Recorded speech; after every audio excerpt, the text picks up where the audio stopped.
Namaste students. Welcome to the new chapter, Unit 1, Chapter 4, Using Python Libraries. Using Python Libraries.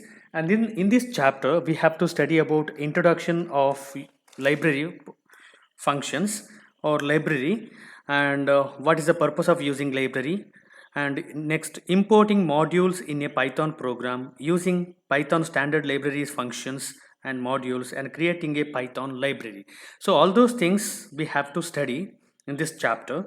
So first thing is, so what is a library? What is a library? See, here introduction is given. You you all must have read and enjoyed a lot of books, storybooks, novel, course books, reference books, etc. And if you recall, all these books types have one thing in common.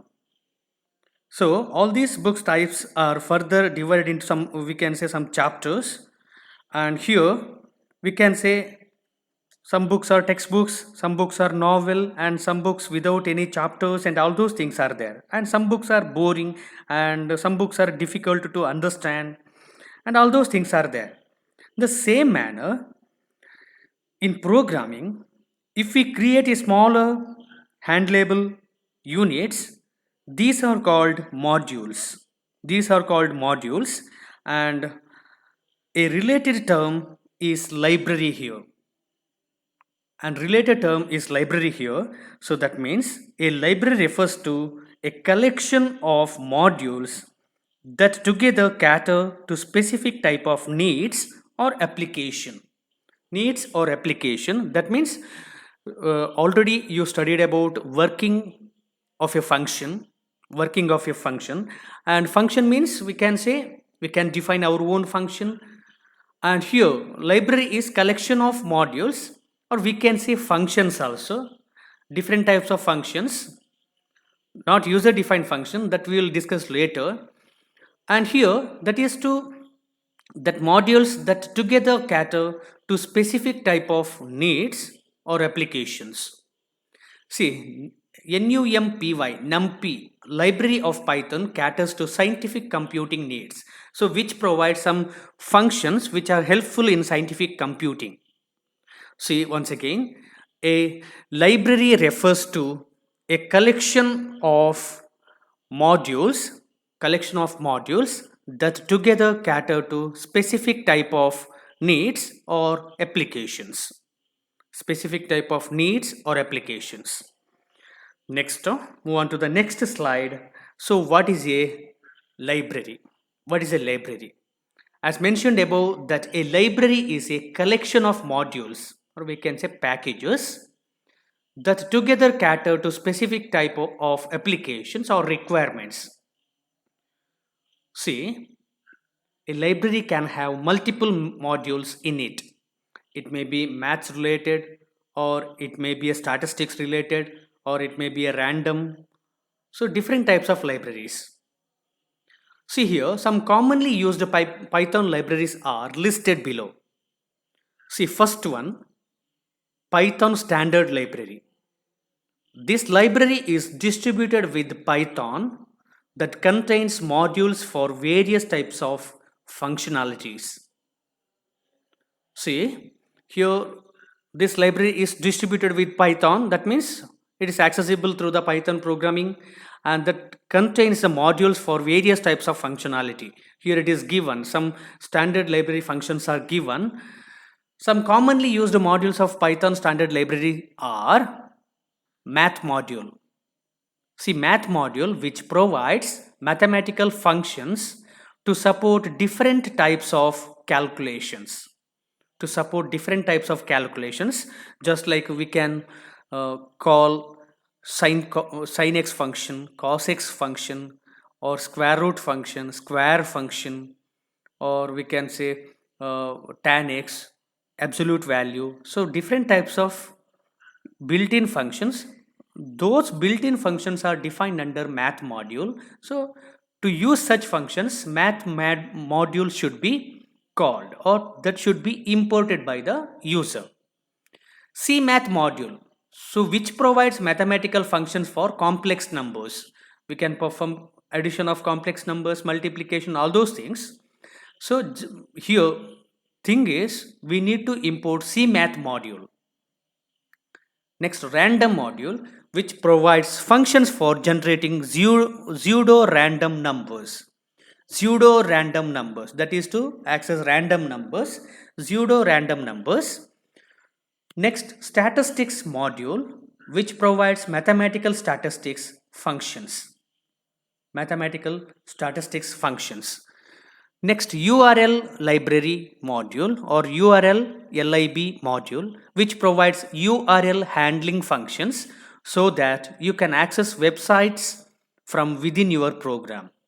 So URL library, that means using the such functions or using URL handling functions, we can access websites in our program. We can access websites in our program. Okay, these are about Python standard library functions. It's very important. So math module is there, C module, random module, statistics module, URL LIB module, that means URL library modules, etc. Next, second one is NumPy library. See, NumPy, already once I explained this, that is to perform some calculations. It may be math related or science related, etc. This library provides, NumPy library provides some advanced math functionalities along with the tools to create and manipulate numeric arrays. See, this library provides some advanced math functionalities along with the tools to create and manipulate numeric arrays. Array means collection of elements that share same name, same type, but here we can make use of index values to specify the location or position of each element. So to use such functions or to use such numeric values arrays, we need NumPy library. Next, Scientific Python library. This is another useful library that offers algorithmic and mathematical tools for scientific calculations. So which provides algorithmic and mathematical tools for scientific calculations. Next, tkinter library. tkinter library. This library provides traditional Python user interface toolkit and helps you to create user-friendly GUI interface. GUI means graphical user interface for different types of applications. See, which provides some window, and using that window, we can click on that window. See, normally whenever we are using Python, so it is a command line, or we can say CUI, character user interface. That means each instruction that should be given through the keyboard. But tkinter library, which provides GUI interface, that means we can make use of mouse also. That means this library provides traditional Python user interface toolkit and helps you to create user-friendly GUI interface for different types of applications. And next one is Molplot library. Molplot lib or library. This library offers many functions and tools to produce quality output in variety of formats such as plots, charts, graphs, etc. See, first one is Python standard library. This library is distributed with Python that contains modules for various types of functionalities, and some modules are math, CMath, random, statistics, URL LIB module. And second one, NumPy library, that is for the advanced math functionalities, and which will provide some tools to create and manipulate numeric arrays. And next, Science Python library. This is another useful library that offers logarithmic and mathematical tools for scientific calculations. Next, tkinter library. This library provides traditional Python users interface toolkit and helps you to create user-friendly GUI interface for different types of applications. And next, Molplot LIB library. This library offers many functions and tools to produce quality output in variety of formats such as plots, charts, graphs, etc. Say a library can have multiple modules in it. That means it's a collection of a library is a collection of modules. Let us know what a library means. Sorry, module means. See, what is a module? See, during working with functions chapter, I explained something about some module. See, whenever we have a big program or problem, thing is to solve such program or problem, we have to divide the given program or problem into number of pieces, and each piece must be individually manageable one. So that particular piece is called as module, and that concept is called as modularity. That concept is called as modularity. See here, simply it is given the act of partitioning a program into individual components, and that components is called as modules, is called modularity. The process of dividing a program into individual components or individual pieces is called modularity. A module is a separate unit in itself. It's a separate unit, or we can say independent unit. A module is an independent unit. The justification for partitioning a program is that, so what is the reason for that one is, it reduces its complexity to some degree. It reduces the complexity, and it creates a number of well-defined documented boundaries within the program, or we can say it reduces the work of rewriting the program again and again. That means we can use the same program again and again. And code reusability, so it is a main function. So here in this chapter it is given only 2 points. It reduces its complexity to some degree, to some extent, and it creates a number of well-defined documented boundaries, a number of well-defined documented boundaries within the program. Okay, next, another useful feature of having module is that its contents can be reused in other programs without redefining or without recalling. We can make use of same set of segments again and again, or without having to rewrite and recreate them, so once it is defined, once it is created, once it is written, so we can access such modules whenever we need. See here, for example, if someone has created a module, say play audio, to play different audio formats coming from different sources, like mp3 player, fm radio, dvd player, etc. Now, while writing a different program, if someone wants to incorporate FM radio into it, he needs not rewrite the code for it. He can use the FM radio functionality from the play audio module.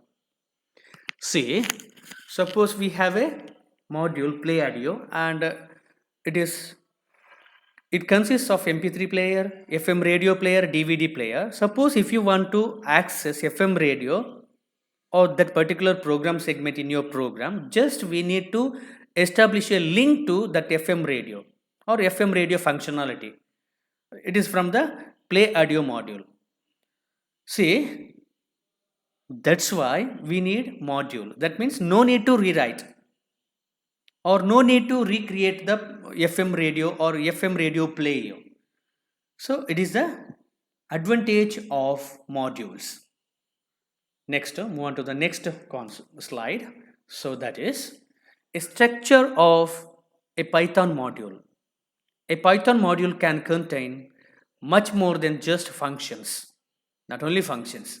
A Python module is a normal Python file, that means having .py extension. It's a normal Python file containing one or more of the following objects related to a particular task. Having one or more of the following objects related to a particular task. See, first one is doc strings. See, doc strings means it's about writing documentation or writing remarks about the particular program or particular instruction, etc. It is called as doc string, and it is what we can say, it's a comment. It uses triple quotes, pair of triple quotes comments, useful for documentation purpose. For documentation, the doc string should be the first string stored inside a module or function body or class. Another object is variables and constants. See, variable means it's nothing but identifier, and constant, actually that is a label for data. So that is to identify a particular data. So why we need that one? So what is the purpose of that particular data and all those things. Next one is classes. See, classes means templates or blueprint to create objects of a certain kind. Blueprint. So a class is having some objects of similar types. And using class we can create some objects, or we can create some variable of or object of the class type. See, I'll give some example. If bird is a class, and we can say its objects are peacock, pigeon, and all those things. So for example, you can take ostrich. These are all objects of class, and its name is bird. So we can say class is a template or blueprint to create objects of a certain kind. Next, objects. An object is an instance of a class. That means an object which is pertaining to that class, or we can say it's an instance of a class. So far once I explained that bird is a class, ostrich is an object. That means objects which should follow the characteristics of class. That means ostrich is a bird because it's a structure, behavior which follows all the attributes of birds. So that's why class is a collection of similar types of objects. An object is an instance of a class. In general, objects are represented of some real or abstract entity. Next, statements. Statements means instructions. Next one is functions. Functions means named group of instructions. Or we can say set of segments, program segments, or set of program instructions. See, so we can say that the module XYZ means it is a file, xyz.py. .py indicates it's a Python file.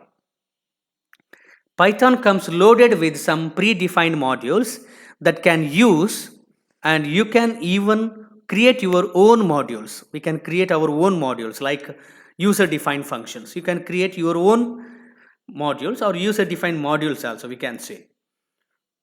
The Python modules that come preloaded with Python are called standard library modules. Actually, standard library modules are designed and defined and created by the Python developer. So whenever you're going to download the Python, so standard library modules are there. You have worked with the one standard library module, math, earlier in this chapter. So last year also you studied about math module. So we can make use of a square root function, sine function, logarithmic function, and all those things. So in this chapter, you shall also learn to work with another standard library module, random module. Random module. See what's next. A Python module is a file. A Python module is a file containing variables, class definitions, statements, and functions related to a particular task. Related to a particular task. Right? So, a Python module is a file containing variables, class definitions, statements, and functions related to a particular task.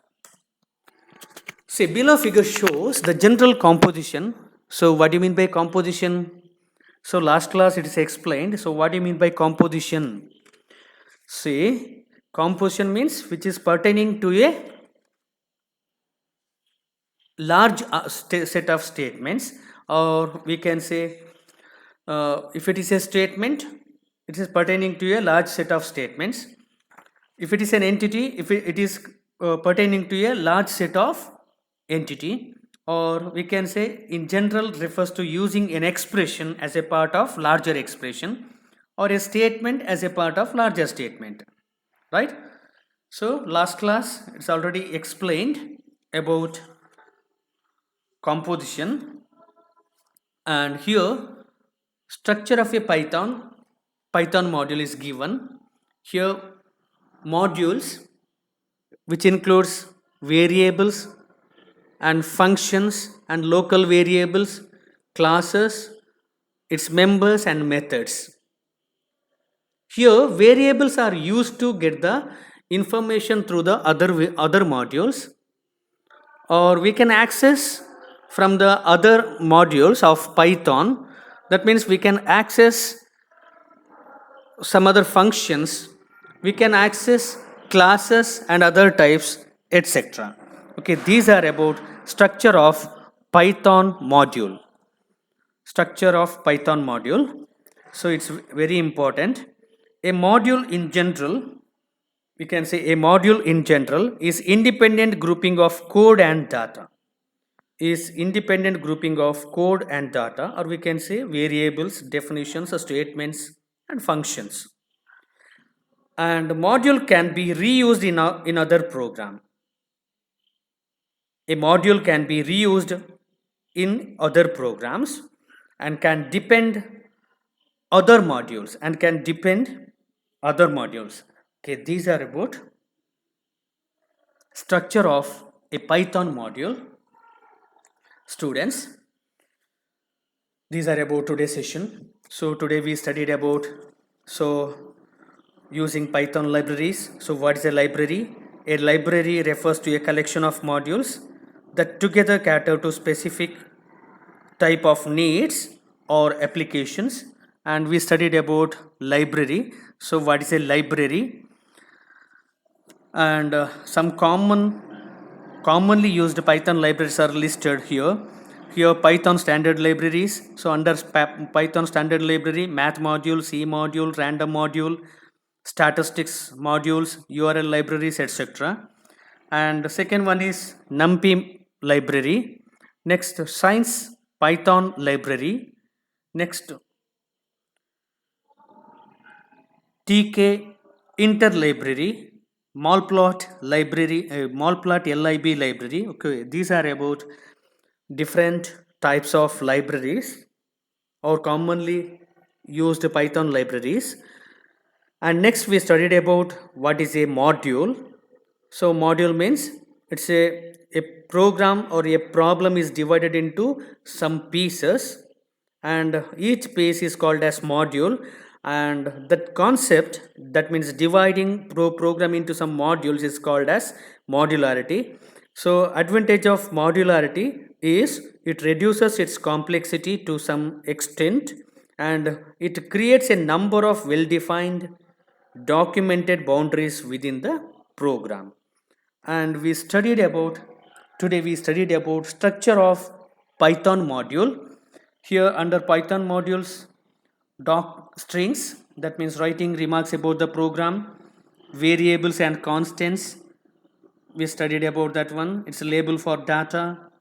And classes, it's a blueprint of similar types of objects, or we can say blueprint to create objects of a certain kind. And we studied about objects, that means instances of classes. We studied about statements, or we can say instructions. Functions, named group of instructions. Functions means named group of instructions. Okay, all those things we studied. And here any module xyz means that it's a file xyz.py, so that indicates we are using the Python file. .py extension indicates that Python file. A Python module is a file containing variables, class definitions, statements and functions related to a particular task. And today's session we studied about modules. So what are the things under modules? So three things: variables, that means global variables. Next, functions, and variables defined under functions, it is called as local variables. And about classes, and under classes, class members are there, and methods. Methods means almost similar to the functions but not equal to the function. Actually methods, it's completely related to that particular class. Okay, so today we studied all those things. It's very important for your examination purpose also. So this diagram is important, that is about structure of Python module. Okay students, we'll see you in next session.